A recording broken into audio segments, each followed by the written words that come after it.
ಪ್ರಕಾರ ನಂಬಿಕೆಗಳು ಯಾವ ರೀತಿ ಆರೋಗ್ಯದ ಮೇಲೆ ಇಂಪ್ಯಾಕ್ಟ್ ಆಗುತ್ತೆ ಅಂತ ಹೇಳ್ತೀರಾ?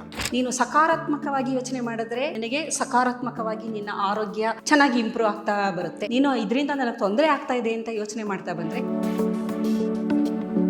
ಈಗ ನಿಮಗೆ ತಲೆನೋವು ಬಂದಿದೆಯಲ್ಲ, ನನ್ನ ಹತ್ರ ಒಂದು ಅದ್ಭುತವಾದ ಔಷಧಿ ಇದೆ, ಇದನ್ನ ನನಗೆ ಯಾರೋ ಕೊಟ್ಟಿದ್ರು, ತಲೆನೋವು ಬಂದಾಗ ಇದನ್ನ ನೀವು ತಗೊಂಡ್ರೆ 10 ನಿಮಿಷದಲ್ಲಿ ನಿಮ್ಮ ತಲೆನೋವು ಸಂಪೂರ್ಣವಾಗಿ ವಾಸಿಯಾಗುತ್ತೆ ಅಂತ ಹೇಳ್ಬಿಟ್ಟು ನಾನು ನಿಮಗೆ ಕೊಡ್ತೀನಿ. ಮೇಡಮ್ ಹೇಳದ್ಮೇಲೆ ಅದು ಒಂದು ಅಥೆಂಟಿಕೇಟೆಡ್, ಏನು ಬೇರೆ ದೂಸರ ಮಾತಿಲ್ಲ ಅಂತ ಹೇಳ್ಬಿಟ್ಟು ನೀವು ತಗೊಂತೀರಾ. ತಗೊಂಡು 10 ನಿಮಿಷಕ್ಕೆ ನಿಮ್ಮ ತಲೆನೋವು ಸಂಪೂರ್ಣವಾಗಿ ಕಮ್ಮಿ ಆಯಿತು. ನಾನು ಕೊಡ್ತಾ ಇರೋದು ಬರೀ ಡಿಸ್ಟಿಲ್ ವಾಟರ್, ಇದು ಪ್ಲಾಸಿಬೋ. ನೀವು ಎಷ್ಟೇ ಏನೇ ಹೇಳಿದ್ರು ನಿಮಗೆ ಚೈಲ್ಡ್ಹುಡ್ ಅಲ್ಲಿ ನಿಮಗೆ ದೆವ್ವ, ದೇವರು, ಭೂತ, ಕತ್ಲಲ್ಲಿ ಅದಿರುತ್ತೆ. ನಮ್ಮ ಸಬ್ ಕಾನ್ಶಿಯಸ್ ಮೈಂಡ್ ಎಲ್ಲ ಇನ್ಫಾರ್ಮೇಶನ್ ತಗೊಳ್ಳೋದು ನಮ್ಮ ಚೈಲ್ಡ್ಹುಡ್ ಅಲ್ಲಿ. ದೃಷ್ಟಿಯಾಗಿದೆ, ನಿನ್ನ ಮೇಲೆ ಎಲ್ಲ ಕಣ್ಣು ಹಾಕಿದ್ದಾರೆ ಅಂದಾಗ, ಹಾಕಿದ್ದಾರೆ ಅಂದ ತಕ್ಷಣ ಮೈಕೈ ನೋವು ಶುರು ಆಗ್ಬಿಡುತ್ತೆ, ತಲೆನೋವು ಶುರು ಆಗ್ಬಿಡುತ್ತೆ. ಸೊ ಅವಾಗ ಏನ್ ಮಾಡ್ತಾರೆ, ಮನೇಲಿ ಉಪ್ಪನ್ನ ನಿವಾಳಿಸೋದು ಅಥವಾ ಪರ್ಕೆದು ಕಡ್ಡಿಗಳನ್ನ ನಿವಾಳಿಸಿ ತೆಗೆದ ತಕ್ಷಣ ಹೊಟ್ಟೋಗುತ್ತದೆ. ಅವ್ರಂತಾರೆ, ಏನ್ ಸರ್ ನಿಮ್ ಕೂದಲೇ ಉದ್ರಿಲ್ವಲ್ಲ, ಇಷ್ಟು ವರ್ಷ ಆಯ್ತು, ನನ್ನ ಕೂದಲ ಮೇಲೆ ಕಣ್ಣು ಹಾಕಿದ್ರೆ ಇನ್ನು ನನ್ನ ಕೂದಲು ಉದ್ರಕ್ ಶುರು ಆಗುತ್ತದೆ. ಎಂಡಾರ್ಫಿನ್ ಮೆದುಳಿನಲ್ಲಿ ರಿಲೀಸ್ ಆಯ್ತು. ಆಮೇಲೆ ದೇವಸ್ಥಾನಗಳಿಗೆ ಹೋಗೋದು. ನೀವು ನಂಬಿರಾ ಅಂತ ಅವ್ರು ಹೇಳ್ತಾರೆ, ನೋಡಪ್ಪ ನೀನು ಆ ದೇವಸ್ಥಾನಕ್ಕೆ ಹೋಗಿ ನೀನು ಇದೊಂದು ಮಾಡ್ಬಾ, ಇದೊಂದು ಕಾರ್ಯ ಮಾಡ್ಬಾ, ನಿನ್ನ ಕಷ್ಟಗಳೆಲ್ಲ ನಿವಾರಣೆ ಆಗುತ್ತೆ. ಇನ್ನೊಬ್ರು ಹೇಳ್ತಾರೆ ಅವ್ರ ಕೈಗುಣ ತುಂಬಾ ಚೆನ್ನಾಗಿದೆ. ಅವ್ರ ಕೈಗುಣ ಚೆನ್ನಾಗಿದೆ ಅನ್ನೋದು ಯಾವ ತರ ಅಂದ್ರೆ, ಒಬ್ರಿಂದೊಬ್ರಿಗೆ ಅದು ಪ್ಲಾಸಿಬೋ ಎಫೆಕ್ಟ್. ಅದು ಒಬ್ಬ ಮರಣದಂಡನೆಯನ್ನ ನೀಡಬೇಕಾಗಿರುತ್ತೆ ಕೈದಿಗೆ. ಅವನಿಗೆ ಏನ್ ಮಾಡ್ತಾರೆ, ಎನಿಹಾವ್ ಅವನು ಸಾಯ್ತಾ ಇದ್ದಾನಲ್ಲ, ಅವನ ಮೇಲೆ ಎಕ್ಸ್ಪೆರಿಮೆಂಟ್ ಮಾಡೋಣ ಅಂತೇಳಿ ಅವನಿಗೆ ಪೂರ ಕಣ್ಣಿಗೆ ಬಟ್ಟೆಯನ್ನ ಕಟ್ಟಿ, ನೋಡು ಇವಾಗ ನಿನಗೆ ಮರಣದಂಡನೆ ಕೊಡ್ತಾ ಇಲ್ಲ, ಹಾವಿನ ಕೈಲಿ ನಿನ್ನ ಕಚ್ಚಿಸಿ ನಿನ್ನ ಸಾಯಿಸ್ತಾ ಇದೀವಿ. ಸೊ ಅವ್ನಿಗೇನ್ ಮಾಡ್ತಾರೆ, 2 ನೀಡಲ್ಗಳನ್ನ ಚುಚ್ಚುತ್ತಾರೆ ಹಾವಿನ ತರ, ಕಣ್ಣಿಗೆ ಬಟ್ಟೆ ಕಟ್ಟಿ. 10 ನಿಮಿಷದ ಮೇಲೆ ಅವ್ನಿಗೆ ಹೇಳ್ತಾರೆ, ನೋಡು ನಿನಗೆ ಸರ್ಪದಿಂದ ಕಚ್ಚಿಸಿದೀವಿ, ನೀನು ಒಂದು 10 ನಿಮಿಷಕ್ಕೆ ಸತ್ತೋಗ್ತೀಯ ಅಂತ. ಸತ್ತೋಗ್ತಾನೆ. ಆದ್ರೆ ಆಕ್ಚುಲ್ ಆಗಿ ಹಾವಲ್ಲ, ಅದು ನೀಡಲಿಂದ. ಆದ್ರೆ ದೇಹದಲ್ಲಿ ತಿಥಿ ಊಟ ತಿಂದ್ರೆ ತೊಂದರೆ ಆಗುತ್ತೆ ಅಂತ. ಆರ ಊಟನೂ ಒಂದೇನೆ, ನಾಮಕರಣದ ಊಟನೂ ಒಂದೇನೆ, ಅದು ಒಂದೇ. ಆದ್ರೆ ಒಂದು ಸಣ್ಣ ಮಕ್ಕಳಿಂದ ನಮ್ಗೊಂದು ಹಾಕ್ಬಿಟ್ಟಿರ್ತಾರೆ ತಾಟ್. ಅವ್ರು ಯಾರೋ ತಿಥಿ ಊಟ ತಿನ್ಕೊಂಬಂದ್ರಂತೆ, ಅವ್ರಿಗೆ ಡಯರಿಯಾ ಶುರು ಆಯ್ತು, ಅದು ಕೇಳಿಸ್ಕೊಂಡ್ಬಿಟ್ಟಿರ್ತೀವಿ. ತಿಥಿ ಊಟಕ್ಕೆ ಹೋಗಿ ಬಂದಾಗ ಆಗುತ್ತದು. ಏನಕ್ಕೆ ಅಂತಂದ್ರೆ, ಯಾವ ವಸ್ತು, ಯಾವ ವ್ಯಕ್ತಿಯು ನಿನ್ನ ಆರೋಗ್ಯವನ್ನು ಹಾಳು ಮಾಡೋಕ್ಕೆ ಸಾಧ್ಯ ಇಲ್ಲ. ಅದೇನಾರು ಆಗಬೇಕು ಅಂದರೆ ನಿನಗೆ ನೀನೇ ಹೊಣೆ.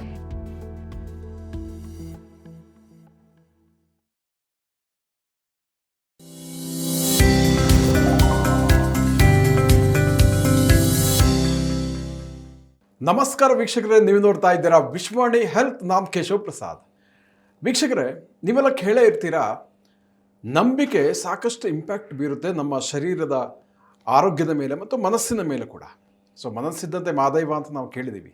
ಆದರೆ ಅನೇಕ ಸಂಶೋಧನೆಗಳು ನಡೆದಿದ್ದಾವೆ ಮನುಷ್ಯನ ಆರೋಗ್ಯದ ಮೇಲೆ, ಶಾರೀರಿಕ ಆರೋಗ್ಯದ ಮೇಲೆ ಮತ್ತು ಮಾನಸಿಕ ಆರೋಗ್ಯದ ಮೇಲೆ ನಂಬಿಕೆ ಅಥವಾ ಫೇತ್ ಅನ್ನುವಂಥದ್ದು ಬಹಳ ನೇರವಾದ ಪ್ರಭಾವವನ್ನು ಬೀರುತ್ತೆ ಅನ್ನುವಂಥದ್ದು. ಸೊ ನಂಬಿಕೆ ಅಂತ ಬಂದಾಗ ಅದರಲ್ಲಿ ನೆಗೆಟಿವ್ ಇರುತ್ತೆ, ಪಾಸಿಟಿವ್ ಇರುತ್ತೆ, ಇತ್ಯಾದಿ ಆಲೋಚನೆಗಳು, 2 ವಿರುದ್ಧವಾದಂಥ ಆಲೋಚನೆಗಳಿರುತ್ತೆ, ನಂಬಿಕೆಗಳಿರುತ್ತೆ. ಇದು ಯಾವ ರೀತಿಯಾಗಿ ಶರೀರದ ಮೇಲೆ ಪರಿಣಾಮ ಬೀರುತ್ತೆ, ಆರೋಗ್ಯದ ಮೇಲೆ ಯಾವ ರೀತಿ ಇಂಪ್ಯಾಕ್ಟ್ ಆಗೋದ್ರ ಅನ್ನೋದ್ರ ಬಗ್ಗೆ ಇವತ್ತಿನ ವಿಶೇಷ ಎಪಿಸೋಡ್ ನಾವು ಸಾಕಷ್ಟು ಉಪಯುಕ್ತವಾದಂತಹ ವಿಚಾರಗಳನ್ನು ತಿಳಿದುಕೊಳ್ಳೋಣ. ಇದಕ್ಕಾಗಿ ನಮ್ಮ ಜೊತೆ ಇವತ್ತು ಮೈಸೂರು ವಿಶ್ವವಿದ್ಯಾನಿಲಯದ ಜೆನೆಟಿಕ್ಸ್ ಆ್ಯಂಡ್ ಜೆನೋಮಿಕ್ಸ್ ವಿಭಾಗದ ಅಧ್ಯಕ್ಷರಾದ ಪ್ರೊಫೆಸರ್ ಸುತ್ತೂರು ಎಸ್ ಮಾಲಿನಿ ಅವರು ನಮ್ಮ ಜೊತೆ ಇದ್ದಾರೆ. ಬನ್ನಿ ಕಾರ್ಯಕ್ರಮಕ್ಕೆ ಅವರನ್ನ ವೆಲ್ಕಮ್ ಮಾಡೋಣ. ನಮಸ್ಕಾರ ಮೇಡಮ್. ಸೊ ಅಂದಹಾಗೆ ಬಹಳ ಚೆನ್ನಾಗಿದೆ ಇವತ್ತಿನ ಟಾಪಿಕ್ ಅಂತ ನಂಗೆ ಅನಿಸ್ತಾ ಇದೆ. ಯಾಕಂದರೆ ನಾವು ಸಾಕಷ್ಟು ವಿಚಾರಗಳನ್ನು, ಸಂಶೋಧನೆಗಳನ್ನು ನಾವು ಗಮನಿಸಿದ್ದೀವಿ ಈ ನಂಬಿಕೆಗಳ ಬಗ್ಗೆ ಆಗಿರುವಂಥದ್ದು.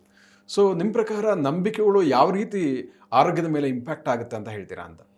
ಸರ್, ತಾವೊಂದು ಮಾತು ಹೇಳಿದ್ರಿ, ಮನಸ್ಸಿನಂತೆ ಮಹಾದೇವ ಅಂತ. ಹೌದು, ನಮ್ಮ ಹಿರಿಯರು ಅದನ್ನೇ ಹೇಳ್ಕೊಂಡು ಬಂದಿರೋದು. ನೀನು ಯಾವ ಥರ ಯೋಚನೆ ಮಾಡ್ತೀಯಾ, ನಿನ್ಗೆ ಆ ಥರ ಆಗುತ್ತೆ ಅಂತ. ಅಂದರೆ ಇಲ್ಲಿ ನಂಬಿಕೆ ಅನ್ನೋದ್ರ ಮೇಲೆ ಬೇಕಾದಷ್ಟು ಸಂಶೋಧನೆಗಳು, ನರವಿಜ್ಞಾನ ಮತ್ತು ಮನೋಶಾಸ್ತ್ರಜ್ಞರು ಬೇಕಾದಷ್ಟು ಸಂಶೋಧನೆಗಳನ್ನು ಮಾಡಿದ್ದಾರೆ. ನಮ್ಮ ಹಿರಿಯರು ಏನು ಹೇಳಿದ್ದಾರೆ ಅದನ್ನೇ ಫೈನಲ್ ಆಗಿ ಅವರೆಲ್ಲ ಹೇಳ್ತಾ ಇರೋದು, ಮನಸ್ಸಿನಂತೆ ಮಹಾದೇವ. ನೀನು ಯಾವ ಥರ ಯೋಚನೆ ಮಾಡ್ತೀಯಾ, ನಿನ್ನ ಮೆದುಳಿನಲ್ಲಿ ಆ ಥರದ ಬದಲಾವಣೆಗಳಾಗುತ್ತೆ. ನೀನು ಸಕಾರಾತ್ಮಕವಾಗಿ ಯೋಚನೆ ಮಾಡಿದ್ರೆ ನಿನಗೆ ಸಕಾರಾತ್ಮಕವಾಗಿ ನಿನ್ನ ಆರೋಗ್ಯ ಚೆನ್ನಾಗಿ ಇಂಪ್ರೂವ್ ಆಗ್ತಾ ಬರುತ್ತೆ. ನೀನು ಇದರಿಂದ ನನಗೆ ತೊಂದರೆ ಆಗ್ತಾ ಇದೆ ಅಂತ ಯೋಚನೆ ಮಾಡ್ತಾ ಬಂದರೆ ಖಂಡಿತವಾಗ್ಲೂ ಅದರಿಂದ ಅಲ್ಲಿ ಏನು ಇಲ್ಲದೆ ಹೋದ್ರೂ ತೊಂದರೆ ಆಗುವಂಥ ಸಾಧ್ಯತೆಗಳಿದೆ. ಏಕೆಂದರೆ ಮೆದುಳು ಆ ಥರ ಕೆಲಸ ಮಾಡುತ್ತೆ, ನಿನ್ನ ಮನಸ್ಸಿನ ಮೇಲೆ ಮೆದುಳು ಕೆಲಸ ಮಾಡುತ್ತೆ ಅಂತ ಹೇಳ್ತಾರೆ. ಇದರಲ್ಲಿ ಮೊದಲನೇದು ಪ್ಲಾಸಿಬೋ ಎಫೆಕ್ಟ್ ಅಂತ ಕರಿತೀವಿ. ಪ್ಲಾಸಿಬೋ ಅಂತಂದರೆ ಒಂದು ಪಾಸಿಟಿವ್ ಆಗಿ ನಡೆಯೋದು, ಅಲ್ಲಿ ಯಾವುದೇ ಸಕ್ರಿಯವಾದ ಔಷಧಿ ಇಲ್ಲ. ಪ್ಲಾಸಿಬೋ ಎಫೆಕ್ಟ್ ಅನ್ನೋದು ನಾವು ಅದನ್ನು ಭಾಳ ಎಕ್ಸ್ಪೆರಿಮೆಂಟ್ಸಲ್ಲೂ ಪ್ಲಾಸಿಬೋ ಅಂತ ಸೊ ಮಾಡ್ಕೊಂತೀವಿ. ಇದು ಸಕಾರಾತ್ಮಕ ಚಿಂತನೆ. ಯಾವ ಥರ ಅಂತಂದರೆ ಯಾವುದು ಔಷಧಿ ಇಲ್ಲ ಅಲ್ಲಿ. ಆದರೆ ನಾನು ಏನು ಹೇಳ್ತಾ ಇದ್ದೀನಿ, ಈಗ ನಿಮಗೆ ತಲೆನೋವು ಬಂದಿದೆಯಲ್ಲ, ನನ್ನ ಹತ್ರ ಒಂದು ಅದ್ಭುತವಾದ ಔಷಧಿ ಇದೆ, ಇದನ್ನು ನನಗೆ ಯಾರೋ ಕೊಟ್ಟಿದ್ರು, ತಲೆನೋವು ಬಂದಾಗ ಇದನ್ನು ನೀವು ತಗೊಂಡ್ರೆ ಅರ್ಧ ಗಂಟೆಲಿ ಬೇಡ 10 ನಿಮಿಷದಲ್ಲಿ ನಿಮ್ಮ ತಲೆನೋವು ಸಂಪೂರ್ಣವಾಗಿ ವಾಸಿಯಾಗುತ್ತೆ ಅಂತ ಹೇಳ್ಬಿಟ್ಟು ನಾನು ನಿಮಗೆ ಕೊಡ್ತೀನಿ. ನಾನು ಕೊಡ್ತಾ ಇರೋದು ಬರೀ ಡಿಸ್ಟಿಲ್ ವಾಟರ್, ನೀರು ಕೊಡ್ತಾ ಇದ್ದೀನಿ. ನೀವು ಅದನ್ನು ಅಷ್ಟು ನನ್ನ ಮೇಲೆ ನಂಬಿಕೆ ಇರುತ್ತೆ ನಿಮಗೆ.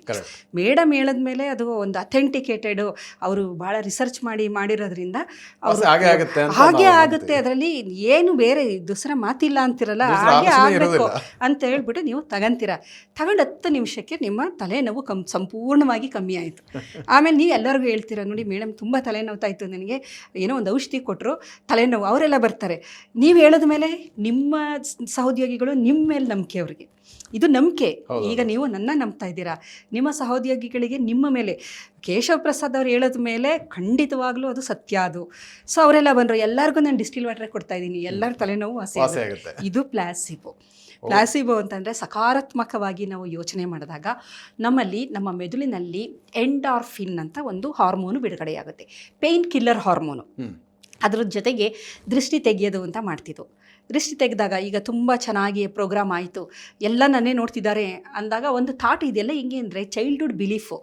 ನೀವು ಎಷ್ಟೇ ಏನೇ ಹೇಳಿದ್ರು ನಿಮಗೆ ಚೈಲ್ಡ್ಹುಡ್ಡಲ್ಲಿ ನಿಮಗೆ ದೇವರು ಭೂತ ಕತ್ಲಲ್ಲಿ ಅದಿರುತ್ತೆ, ನಿನಗೆ ದೃಷ್ಟಿ ಆಗಿದೆ, ಇದನ್ನು ತುಂಬಿಟ್ಟಿರ್ತಾರೆ ನಮಗೆ. ಹಾಗಾಗಿ ಈಗ ನೋಡಿ, ನಾನು ಅಂದ್ಕೊಳ್ಳೋದು, ಈಗ ಯಾವುದು ನಾವು ಒಂದು ಗೌರಿ ಹಬ್ಬದ ಗಣೇಶನ ಹಬ್ಬದ ದಿನ ಚಂದ್ರನ ನೋಡಬಾರ್ದು, ಚಂದ್ರನ ನೀನು ನೋಡಿದ್ರೆ ನಿನಗೆ ಕಳ್ಳನ ಪಟ್ಟ ಕಟ್ಟುತ್ತೆ, ಅಪವಾದ. ಆವಾಗ ನೋಡಲ್ಲ. ನೀವು ಎಷ್ಟೇ ನೀವು ದೇವ್ರ ಮೇಲೆ ನಂಬಿಕೆ ಇಲ್ಲದೆ ಹೋದ್ರೂ ನೋಡ್ಬಿಟ್ಟು ಏನಾರು ಆಗ್ಬಿಟ್ರೆ, ನನಗೆ ಕಳ್ಳ ಅಂತ ಏನಾರು ನನಗೆ ಆಗ್ಬಿಟ್ರೆ. ಸೊ ಏನಂದರೆ ಇದು ಚೈಲ್ಡ್ಹುಡ್ ಬಿಲೀಫ್. ಚೈಲ್ಡ್ಹುಡ್ಡಲ್ಲಿ ಕಂಡೀಷನಿಂಗು, ನಮ್ಮ ಸಬ್ ಕಾನ್ಷಿಯಸ್ ಮೈಂಡು ಎಲ್ಲ ಇನ್ಫಾರ್ಮೇಷನ್ ತಗೊಳ್ಳೋದು ನಮ್ಮ ಚೈಲ್ಡ್ಹುಡ್ಡಲ್ಲಿ, ನಮ್ಮ ಬಾಲ್ಯದಲ್ಲಿ ನಾವು ಏನೇನು ತಗೊಂಡಿರ್ತೀವಿ ಅದೆಲ್ಲ ಸ್ಟೋರ್ ಆಗಿರುತ್ತೆ. ಅದು ನಾವು ಎಷ್ಟೇ ಒಂದು ವೈಜ್ಞಾನಿಕವಾಗಿ ಯೋಚನೆ ಮಾಡಿದ್ರೂ ಎಲ್ಲೋ ಒಂದು ಕಡೆ ಭಯ, ಏನಾರು ಆಗ್ಬಿಟ್ರೆ ಏನು ಮಾಡೋದು ಅಂಥೇಳಿ. ಅಂದರೆ ಅದೇ ಥರ ಈ ಪ್ಲಾಸಿಬೋ ಏನಾಗುತ್ತೆ ಅಂದರೆ ನಂಬಿಕೆ ಮೇಲೆ. ಈಗ ಉಪ್ಪು ತುಂಬ ದೃಷ್ಟಿಯಾಗಿದೆ, ನಿನ್ನ ಮೇಲೆ ಎಲ್ಲ ಕಣ್ಣು ಹಾಕಿದ್ದಾರೆ ಅಂದಾಗ, ಹಾಕಿದ್ದಾರೆ ಅಂದಿದ ತಕ್ಷಣ ಮೈಕೈ ನೋವು ಶುರು ಆಗ್ಬಿಡುತ್ತೆ, ತಲೆನೋವು ಶುರು ಆಗ್ಬಿಡುತ್ತೆ. ಸೊ ಅವಾಗ ಏನು ಮಾಡ್ತಾರೆ, ಮನೇಲಿ ಉಪ್ಪನ್ನು ನಿವಾಳಿಸೋದು ಅಥವಾ ಪರ್ಕೆದು ಕಡ್ಡಿಗಳನ್ನು ನಿವಾಳಿಸಿ ತೆಗೆದ ತಕ್ಷಣ ಹೊಟ್ಟೋಗುತ್ತದು. ಏಕೆ ಅಂತಂದರೆ ಎಂಡಾರ್ಫಿನ್ನು ಮೆದುಳಿನಲ್ಲಿ ರಿಲೀಸ್ ಆಯಿತು, ಒಫಾಯ್ಡ್ ಸಿಸ್ಟಮ್ ಅನ್ನೋದು ಆ್ಯಕ್ಟಿವೇಟ್ ಆಗುತ್ತೆ. ಒಫಾಯ್ಡ್ ಸಿಸ್ಟಮ್ ಅಂದರೆ ಪೇಯ್ನ್ ಕಿಲ್ಲರ್ ಥರ. ಅದು ಸಿಸ್ಟಮ್ ಆ್ಯಕ್ಟಿವೇಟ್ ಆದಾಗ ಅದು ಕೆಲವೊಂದು ರಾಸಾಯನಿಕಗಳನ್ನು ಬಿಡುಗಡೆ ಮಾಡುತ್ತೆ. ರಾಸಾಯನಿಕಗಳು ದೇಹಕ್ಕೆ ಹೋದಾಗ ನಿಮಗೆ ಒಂದು ಕಾಮ್ ಡೌನ್ ಆಗುತ್ತೆ. ಆಮೇಲೆ ನಿಮ್ಮ ಫೈರ್ ಆಗ್ತಿರುತ್ತೆ ಅಮೆಗ್ಡೆಲ. ಅದು ಹೆಂಗೆ ಅಂತಂದರೆ ಭಯ ಆಗೋಯ್ತು, ಯಾರೋ ನನ್ನ ನೋಡಿ ದೃಷ್ಟಿ ಹಾಕಿದ್ರು, ನನ್ನ ಆರೋಗ್ಯ ಹಾಳಾಗ್ಬಿಡ್ತು. ಅವ್ರಂತಾರೆ, ಏನು ಸರ್ ನಿಮ್ಮ ಕೂದಲೇ ಉದ್ರಿಲ್ವಲ್ಲ, ಇಷ್ಟು ವರ್ಷ ಆಯಿತು, ನನ್ನ ಕೂದಲು ಮೇಲೆ ಕಣ್ಣು ಹಾಕಿದ್ರು, ಇನ್ನು ನನ್ನ ಕೂದಲು ಉದ್ರಕ್ಕೆ ಶುರು ಆಗಿಬಿಡುತ್ತೆ. ಸೊ ಅದಕ್ಕೆ ಹೊತ್ತು ನಿವಾಳಿಸಿದ್ಮೇಲೆ ಓಹೋ ಸರಿ ಆಯಿತು, ಮನಸ್ಸಿಗೆ ಒಂದು ಸಮಾಧಾನ ಕೊಡುವಂಥದ್ದು. ಇದರಲ್ಲಿ ತಪ್ಪೇನೂ ಇಲ್ಲ ಅಂತ ನಾನು ಅನ್ಕೊಂತೀನಿ. ಏನಕ್ಕೆ ಅಂತಂದರೆ ಇಲ್ಲಿ ನಾನೇನು ದುಡ್ಡು ಕಾಸು ಖರ್ಚು ಮಾಡ್ತಾ ಇಲ್ಲ, ನನ್ನ ಚೈಲ್ಡ್ಹುಡ್ ನಂಬಿಕೆ ಇದೆಯಲ್ಲ ಅದು ನನ್ನ ಮನಸ್ಸಲ್ಲಿ ಇದ್ದೇ ಇರುತ್ತೆ. ಸೊ ಅದನ್ನು ಇನ್ನೊಂದು ರೂಪದಲ್ಲಿ ಅದನ್ನು ತೆಗೆದಾಕ್ತಾ ಇದ್ದೀನಿ. ಆಮೇಲೆ ದೇವಸ್ಥಾನಗಳಿಗೆ ಹೋಗೋದು. ಈಗ ಯಾರೋ ಏನೋ ತೊಂದರೆ ಇರುತ್ತೆ, ಯಾರೋ ಹೇಳ್ತಾರೆ ನಿಮಗೆ ತುಂಬ ಬೇಕಾದವರು, ನೀವು ನಂಬಿರ ಅಂತವ್ರು ಹೇಳ್ತಾರೆ, ನೋಡಪ್ಪ ನೀನು ಆ ದೇವಸ್ಥಾನಕ್ಕೆ ಹೋಗಿ ನೀನು ಇದೊಂದು ಮಾಡ್ಬಾ, ಇದೊಂದು ಕಾರ್ಯ ಮಾಡ್ಬಾ, ನಿನ್ನ ಕಷ್ಟಗಳೆಲ್ಲ ನಿವಾರಣೆ ಆಗುತ್ತೆ. ಯಾವ ಥರ ಅಂದರೆ ನೀವು ಅಲ್ಲಿ ಹೋಗ್ತೀರಾ ಬರ್ತೀರಾ, ಕಾಮ್ ಮೈಂಡು, ನಿಮಗೆ ಒಂದು ನಂಬಿಕೆ ಬಂತು, ಅವ್ರು ಹೇಳಿದ್ದಾರೆ ಈ ದೇವಸ್ಥಾನಕ್ಕೆ ಹೋದ್ಮೇಲೆ ಖಂಡಿತ ಹಾಗೆ ಆಗುತ್ತೆ ಅಂತ. ಆ ಒಂದು ನಂಬಿಕೆಯಿಂದ ನಿಮಗೆ ಕ್ಲಾರಿಟಿ ಸಿಗ್ತಾ ಬರುತ್ತೆ. ಅಲ್ಲಿವರೆಗೂ ಫೈರ್ ಆಗ್ತಿದ್ದ ಅಮೆಗ್ಡೆಲ ಇದೆಯಲ್ಲ, ಹಿಂಭಾಗದ ಪ್ರಾಣಿ ಮೆದುಳು ಕಾಮ್ ಡೌನ್ ಆಯಿತು, ಮುಂಭಾಗದ ಮೆದುಳು ಆ್ಯಕ್ಟಿವೇಟ್ ಆಯಿತು. ಅದೇನು ಮಾಡ್ತು ಫೈನಾನ್ಷಿಯಲಿ, ಆವಾಗ ನಿಮ್ಗೆ ಹೇಳುತ್ತೆ, ಕಾಮ್ ಡೌನ್, ಇದು ಕಾಮ್ ಡೌನ್ ಆದರೆ ಅದು ಆ್ಯಕ್ಟಿವೇಟ್ ಆಗೋದು. ಮುಂಭಾಗದ್ದು ಲಾಜಿಕ್ ಹೆಂಗಿದೆ ಅಂದರೆ, ಮುಂಭಾಗದ ಮೆದುಳು ನಿಮಗೆ ಆ್ಯಕ್ಟಿವೇಟ್ ಮಾಡಬೇಕು ಅಂದರೆ ನೀವು ಬಹಳ ಶಾಂತವಾಗಿ ಭಯದಿಂದ ಹೊರಗಡೆ ಇದ್ದಾಗ ಮಾತ್ರ ಮುಂಭಾಗದ ಆ್ಯಕ್ಟಿವೇಟ್ ಆಗೋದು. ಹಿಂಭಾಗ ಕೂಲ್ ಆಗಲೇಬೇಕು. ಹೌದು, ಹಿಂಭಾಗ ಕೂಲ್ ಆಗಲೇಬೇಕು, ಆವಾಗ ಮುಂಭಾಗ ಆ್ಯಕ್ಟಿವೇಟ್ ಆಗುತ್ತೆ. ಇಲ್ಲ ಅಂತಂದರೆ ಮುಂಭಾಗ ಆ್ಯಕ್ಟಿವೇಟ್ ಆಗೋದಿಲ್ಲ. ಈಗ ನಿಮಗೆ ಒಂದು ಧೈರ್ಯ ಬಂತು, ನಾನು ದೇವಸ್ಥಾನಕ್ಕೆ ಹೋಗಿದ್ದೀನಿ, ನನಗೆಲ್ಲ ಒಳ್ಳೇದಾಗುತ್ತೆ ಅನ್ನೋ ಧೈರ್ಯ ಬಂದಿದ ತಕ್ಷಣ ಹಿಂಭಾಗದ್ದು ಶಟ್ ಡೌನ್ ಆಯಿತು, ಮುಂಭಾಗದ ಆ್ಯಕ್ಟಿವೇಟ್ ಆಯಿತು, ದಾರಿಗಳು ಅದಕ್ಕದೇ ಓಪನ್ ಆಗ್ತಾ ಬರುತ್ತೆ. ಬಹಳ ಸಂದರ್ಭದಲ್ಲಿ ಸಮಸ್ಯೆಗಳಿದ್ದಾಗ ದಾರಿ ಅಲ್ಲೇ ಇರುತ್ತೆ, ಪರಿಹಾರ ಅಲ್ಲೇ ಇರುತ್ತೆ. ಆದರೆ ನಾವು ಎಷ್ಟು ಟೆನ್ಸ್ ಆಗಿರ್ತೀವಿ ಅಂದರೆ ಅದಿರೋದು ನಮ್ಮ ಕಣ್ಣು ಕಾಣಲ್ಲ. ಕಾಣಲ್ಲ. ನಮಗೆ ಆ ಮೂಮೆಂಟ್ಗೆ ಏನು ಮಾಡಬೇಕು, ಆ ಒಂದು ಭಯ, ಆತಂಕ, ಇದರಲ್ಲಿ ಹೆದರಿಕೆಯಲ್ಲಿ ನನಗೆ ಅಲ್ಲೇ ಇರುತ್ತೆ, ಆನ್ಸರ್ ಅಲ್ಲೇ ಇರುತ್ತೆ, ಆಗೋದಿಲ್ಲ. ಈಗ ನೋಡಿ, ಈಗ ಎಕ್ಸಾಮ್ ಬರ್ತಾಯಿದೆ, JEE ಅಡ್ವಾನ್ಸು ಎಲ್ಲ ಮಕ್ಕಳು ಓದಿರ್ತಾರೆ. ಎಲ್ಲರೂ ಅದ್ಭುತವಾಗಿ ಓದ್ಕೊಂಡು ಟ್ಯೂಷನ್ನು, ಇದು ಬೇಸ್ ಅಂತೆ, ಅಲನ್ ಅಂತೆ, ಅದು ಇದು ನಾರಾಯಣ, ಎಲ್ಲ ಕಡೆ ಕೋಚಿಂಗ್ ಎಲ್ಲ ತಗೊಂಡಿರ್ತಾರೆ. ಎಷ್ಟು ಜನ ಬರೀತಾರೆ? ಎಲ್ಲರೂ ಬುದ್ಧಿವಂತರೆ.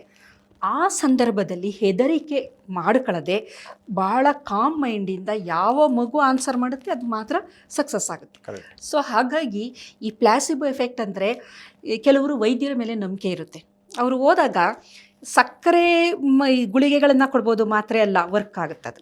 ಆ ಥರ ಅಂದರೆ ಒಂದು ಇದು ನಂಬಿಕೆ ಮೇಲೆ ನಡೆಯುವಂಥದ್ದು. ಇದನ್ನು ಪ್ಲಾಸಿಬೋ ಎಫೆಕ್ಟ್ ಅಂತೀವಿ. ಅಲ್ಲಿ ಸಕ್ರಿಯವಾಗಿ ಯಾವುದೇ ಔಷಧಿಯನ್ನು ನಾವು ಬಳಕೆ ಮಾಡ್ತಾ ಇಲ್ಲ. ಆದರೂ ಸಹ ದೇಹ ಏನನ್ಕಂತ ಇದೆ, ಔಷಧಿಯನ್ನು ಬಳಕೆ ಮಾಡ್ತಾ ಇದ್ದಾನೆ ಅಂತ ಅಂದ್ಕೊಂಡು ದೇಹದಲ್ಲಿ ಎಂಡಾರ್ಫಿನ್ ಪಾತ್ವೆ ಆ್ಯಕ್ಟಿವೇಟ್ ಆಯಿತು, ಡೊಪಮೈನ್ ಪಾತ್ವೆ ರಿವಾರ್ಡಿಂಗು, ಮೈಂಡ್ ಕಾಮ್ ಆಯಿತು, ಸೆರಟನಿನ್ ಪಾತ್ವೆ ಆಯಿತು, ಆಕ್ಸಿಟಾಸಿನ್ ಪಾತ್ವೆಗಳು, ಇವೆಲ್ಲ ಪಾತ್ವೆಗಳು ಆ್ಯಕ್ಟಿವೇಟ್ ಆಗಿ ಆಯಾ ಹಾರ್ಮೋನ್ಗಳನ್ನು ರಿಲೀಸ್ ಮಾಡಿ ಕಾರ್ಟಿಸಾಲ್ನ ಕಡಿಮೆ ಮಾಡ್ಕೊಂಬರುತ್ತೆ. ಈಗ ಬಹಳಷ್ಟು ಜನ ಹೇಳ್ತಾರೆ, ಮೈ ಕೈ ನೋವು ಏನೋ ಇದು ಅಂತಂದರೆ ನಂಜನಗೂಡಿನಲ್ಲಿ ನಂಜುಂಡೇಶ್ವರನಿಗೆ ನೀನು ಹರಕೆ ಉಟ್ಕೋ ಆಗುತ್ತೆ ಅಂತ. ಯಾಕೆ ಅಂತಂದರೆ, ಆವಾಗ ಟಿಪ್ಪು ಸುಲ್ತಾನ್ ಕಾಲದಲ್ಲಿ ಒಂದು ಆನೆಗೆ, ಟಿಪ್ಪು ಒಂದು ಪಟ್ಟದ ಆನೆಗೆ ಕಣ್ಣು ಕಾಣ್ತಾ ಇರಲಿಲ್ಲ. ಆವಾಗ ನಂಜುಂಡೇಶ್ವರಿಗೆ ಹರಕೆ ಹೊತ್ಕೊಂಡಿದ್ದಕ್ಕೆ ಅದಕ್ಕೆ ಕಣ್ಣೇ ಬಂದ್ಬಿಡ್ತು. ಆನೆಗೆ ಕಣ್ಣು ಬಂದಮೇಲೆ ನಂದು ವಾಸಿ ಆಗೋದಿಲ್ವಾ? ಆ ನಂಬಿಕೆ ಎಷ್ಟು ಚೆನ್ನಾಗಿ ವರ್ಕ್ ಆಗುತ್ತೆ ಅಂದರೆ ಯಾವ ವ್ಯಕ್ತಿ ಆ ಸೋರ್ಸು, ಯಾವ ವ್ಯಕ್ತಿ ಹೇಳ್ತಿದ್ದಾರೆ ಅನ್ನೋದು ಬಹಳ ಮುಖ್ಯ. ಯಾವ ವ್ಯಕ್ತಿ ಹೇಳ್ತಿದ್ದಾರೆ. ಈಗ ವೈದ್ಯರ ಮೇಲೆ ಕೆಲವ್ರದ್ದು ಕೈಗುಣ ಚೆನ್ನಾಗಿದೆ ಡಾಕ್ಟ್ರದು ಅಂತಾರೆ. ಅದು ಯಾವ ಥರ ಅಂದರೆ, ಇನ್ನೊಬ್ರು ಹೇಳ್ತಾರೆ ಅವ್ರ ಕೈಗುಣ ತುಂಬ ಚೆನ್ನಾಗಿದೆ. ಅವ್ರ ಕೈಗುಣ ಚೆನ್ನಾಗಿದೆ ಅನ್ನೋದು ಯಾವ ಥರ ಅಂದರೆ, ಒಬ್ರಿಂದೊಬ್ರಿಗೆ ಅದು ಪ್ಲಾಸಿಬೋ ಎಫೆಕ್ಟ್. ಅದು ಅವ್ರು ಏನೇ ಕೊಡದೆ ಹೋದ್ರೂ ಅವ್ರ ಹತ್ರ ಹೋಗಿ ಮಾತಾಡಿದ್ರೆ ನನ್ನ ಕಾಯಿಲೆ ವಾಸಿಯಾಗುತ್ತೆ ಅಂತಾರೆ. ಜಸ್ಟ್ ಸುಮ್ಮನೆ ಹೋಗ್ಬಿಟ್ಟು ಅವ್ರ ಹತ್ರ ಮಾತಾಡ್ಕೊಂಬಂದ್ಬಿಟ್ರೆ ನನ್ನ ಕಾಯಿಲೆ ಏನು ಅಂದರೆ, ಮನಸ್ಸು ಆ ಥರ ಟ್ರೈನಪ್ ಆಗಿರುತ್ತೆ. ಇದೆಲ್ಲ ಆ್ಯಕ್ಟಿವೇಟ್ ಆಗಿ ಒಫಾಯ್ಡ್ ಸಿಸ್ಟಮ್ ಅಂತ ಆ್ಯಕ್ಟಿವೇಟ್ ಆಗುತ್ತೆ. ಒಫಾಯ್ಡ್ ಸಿಸ್ಟಮು ಪೇಯ್ನ್ ಕಿಲ್ಲರ್ ಥರ. ಮತ್ತೇನು ಮಾಡುತ್ತೆ, ಅದು ಆ್ಯಂಟಿ ಇನ್ಫ್ಲಮೇಟರಿ ಸೈಟೋಕೈನ್ನ ಜಾಸ್ತಿ ಮಾಡ್ತಾ ಬರುತ್ತೆ. ಟೆನ್ಷನ್ ಇದ್ದಾಗ ಪ್ರೋ ಇನ್ಫ್ಲಮೇಟರಿ ಜಾಸ್ತಿ ಆಗಿರುತ್ತೆ. ಸೊ ಅದು ಏನು ಕಾಯಿಲೆ ಗುಣ ಆಗೋದಿಲ್ಲ. ಆ್ಯಂಟಿ ಇನ್ಫ್ಲಮೇಟರಿ ಸೈಟೋಕೈನ್ಗಳು ಜಾಸ್ತಿ ಆದಾಗ, ಒಫೈಡ್ ಸಿಸ್ಟಮ್ ಆ್ಯಕ್ಟಿವೇಟ್ ಆದಾಗ ಅದೇನಾಗುತ್ತೆ, ದೇಹದ ಒಳಗಡೆ ಇರುವ ಉರಿ ಊತ ಎಲ್ಲದನ್ನು ಕಮ್ಮಿ ಮಾಡ್ತಾ ಬರೋದ್ರಿಂದ ನಾವು ಆರೋಗ್ಯವನ್ನು ಪಡಿತೀವಿ. ಹಾಗಾಗಿ ಇದನ್ನು ಪ್ಲಾಸಿಬೋ ಎಫೆಕ್ಟ್ ಅಂತೀವಿ. ಇದಕ್ಕೆ ಬಹಳ ಹಿಂದೆ ಇದನ್ನು ಮಾಡಿದ್ರು, ಒಂದು ಎಕ್ಸ್ಪರಿಮೆಂಟು. ಒಬ್ಬ ಕೈದಿಗೆ ಈ ಪ್ಲಾಸಿಬೋ ಎಫೆಕ್ಟ್ ಯಾವ ಥರ ವರ್ಕ್ ಆಗುತ್ತೆ ಅಂತ ನೋಡೋದಕ್ಕೋಸ್ಕರ ಒಬ್ಬ ಕೈದಿಗೆ ಅವನಿಗೆ ಮರಣದಂಡನೆ, ಅಲ್ಲಿ ಪ್ಲಾಸಿಬೋ ಅನ್ನಲ್ಲ, ಅದನ್ನು ನ್ಯಾಸಿಬೋ ಅಂತಂತೀವಿ. ಒಬ್ಬ ಮರಣದಂಡನೆಯನ್ನು ನೀಡಬೇಕಾಗಿರುತ್ತೆ ಕೈದಿಗೆ. ಅವನಿಗೇನು ಮಾಡ್ತಾರೆ, ಅವನು ಸಾಯ್ತಾ ಇದ್ದಾನಲ್ಲ, ಅವನ ಮೇಲೆ ಎಕ್ಸ್ಪರಿಮೆಂಟ್ ಮಾಡೋಣ ಅಂತೇಳಿ ಅವನಿಗೆ ಪೂರ ಕಣ್ಣಿಗೆ ಬಟ್ಟೆಯನ್ನು ಕಟ್ಟಿ, ನೋಡು ಇವಾಗ ನಿನಗೆ ಮರಣದಂಡನೆ ಕೊಡ್ತಾ ಇಲ್ಲ, ಹಾವಿನ ಕೈಲಿ ನಿನ್ನ ಕಚ್ಚಿಸಿ ನಿನ್ನ ಸಾಯಿಸ್ತಾ ಇದ್ದೀವಿ ಅಂತಾರೆ. ಅವನು ಅದು ಹ್ಯಾಂಗಾದರೂ ಆಗಲಿ ಇದಾದರೂ ಆಗಲಿ ಮರಣದಂಡನೆ ಅವನಿಗೆ. ಸೊ ಅವ್ನಿಗೇನು ಮಾಡ್ತಾರೆ, 2 ನೀಡಲ್ಗಳನ್ನು ಚುಚ್ತಾರೆ ಹಾವಿನ ಥರ, ಕಣ್ಣಿಗೆ ಬಟ್ಟೆ ಕಟ್ಟಿ.